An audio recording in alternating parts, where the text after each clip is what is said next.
Tazegül ile Güncel İşler kanalıma hoş geldiniz.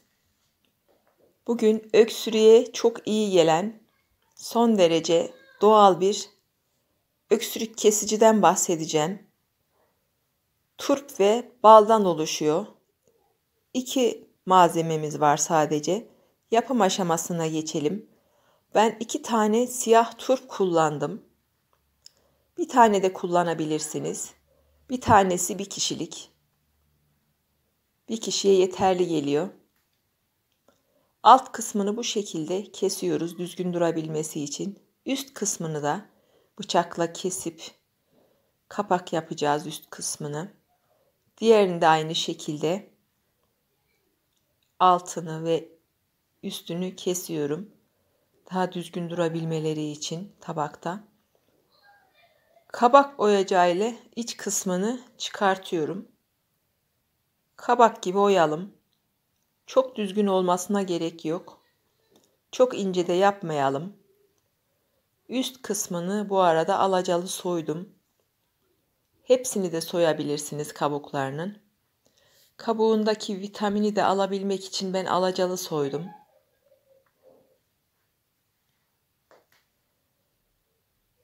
Turplarımızı oymaya devam edelim.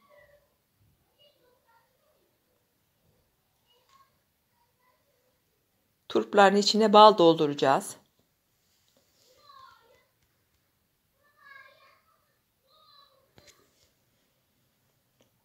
Son derece öksürüğe iyi geliyor.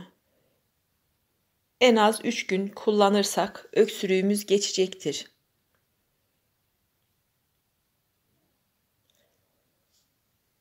Doğal bir antibiyotik. Kullanmanızda fayda var. Denemenizde fayda var. Kış günlerinde özellikle turpu evimizden eksik etmiyoruz. Evet, yıkadıktan sonra turplarımızı güzelce yıkadım ve içlerine bal dolduracağız.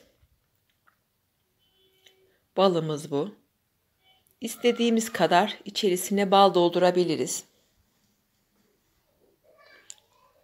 Az da kullanabilirsiniz. Ben içerisini tamamen bal ile dolduracağım.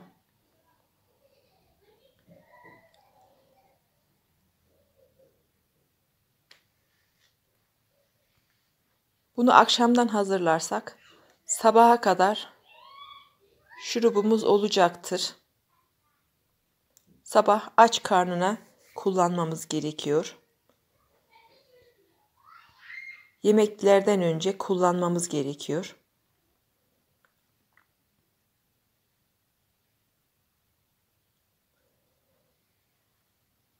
İçerisine balı doldurduktan sonra evet bu şekilde kapaklarını kapatacağız.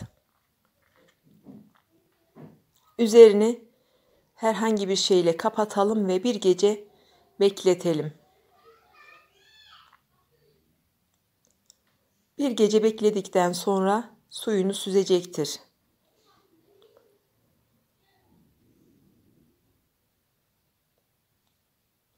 Sularını süzmüş gördüğünüz gibi ama tamamen süzmüyor. İçerisinde kalıyor. Kapağını açıp bakalım. Balımız su haline geliyor. Tamamen süzmesini isterseniz turpa birkaç tane çatalla delik açabilirsiniz veya kürdanla. Tamamen süzer o şekilde. Süzülmüş olan suyu bardağımıza alalım. Su halinde gördüğünüz gibi baldan eser kalmamış. Bunu aç karnına içeceğiz. 3 gün içtiğimiz takdirde öksürüğümüz geçiyor. Ben denedim. Ve her zaman da kullanırım bunu. Öksürük ilacı kullanmam. Turpun içindeki de bu şekilde. Onu da göstereyim. Onu da kullanabiliriz. Rengi biraz daha koyu.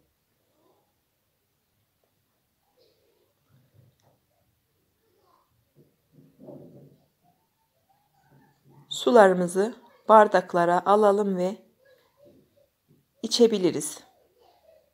Artık içime hazırdır.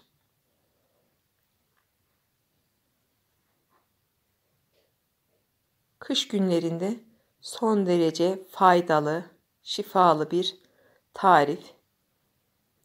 Uygulamanızı tavsiye ediyorum.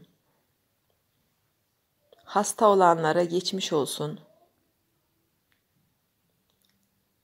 Videomu beğendiyseniz abone olup zili aktif hale getirirseniz yeni videolarımdan haberdar olabilirsiniz.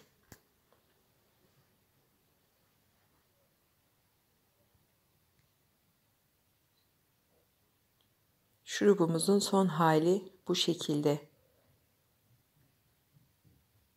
Birisi biraz daha açık renkte, diğeri daha koyu bir renkte.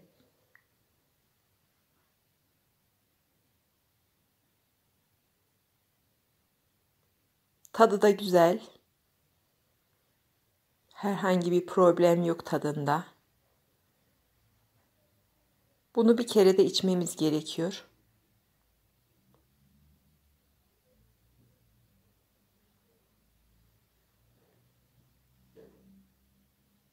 Bunu içtikten sonra kahvaltımızı yapabiliriz. Herkese geçmiş olsun. Hoşça kalın.